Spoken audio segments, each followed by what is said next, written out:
皆さん F コード、押さえられないよって人もいますし、押さえても綺麗な音が出ないんだよ、真ん中の音だけ出ないんだよという方いると思います。実はこれ簡単に解決できるんです。解決する方法はですね、F コードを押さえてる感覚をまず手に入れるということなんですね。その感覚、つかみ方というのを解説いたします。それはですね、まずちょっと F っぽいところを押さえて、このようにします。そうするとですね、あれ ?F 押さえやすくないですか？もしくはこうやってもいいです。そうするともうバレーコードがなんか自然に簡単に押さえられてる気がしませんか？これがですね、バレーコード、F コードを押さえてる感覚になります。これ種明かしはですね、手首の位置なんですね。見てください。指板より外側にありますね。できてない人は、押さえづらいっていう人はですね、こんな感じでなってる時があるんです。それは押さえづらいですね。なので、手首を前に出す。なので、できてない人は、指板よりこっちに手首があるせいで届きにくいんですね。その手首をさっきの状態までとはいかなくても、頑張って反対側に持ってくると、とても押さえやすいんですね。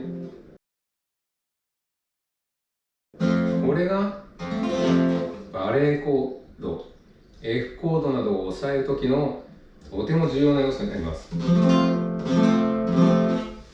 クラシックの人がこう立ててますね。これはもちろん手首が下に行って手首が指板側に行くので押さえやすいところもあるんじゃないでしょうか。そして手を広げるとき、これも手首こっちにあるとなかなか押さえてるときに広げにくいんですね。それが手首がこっち側にあると実に広がって押さえられるというわけなんですね。そして親指で挟まない、挟むんですけど、ちょっと腕でこう押してあげる感じですね。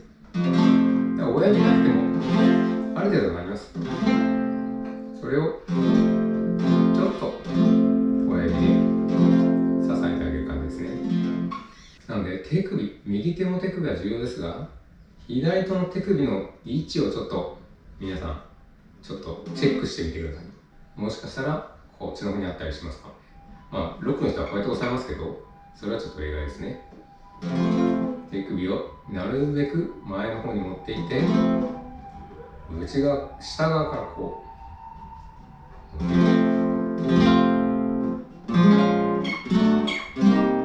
慣れないときはハイポジションでやってもいいですけどね。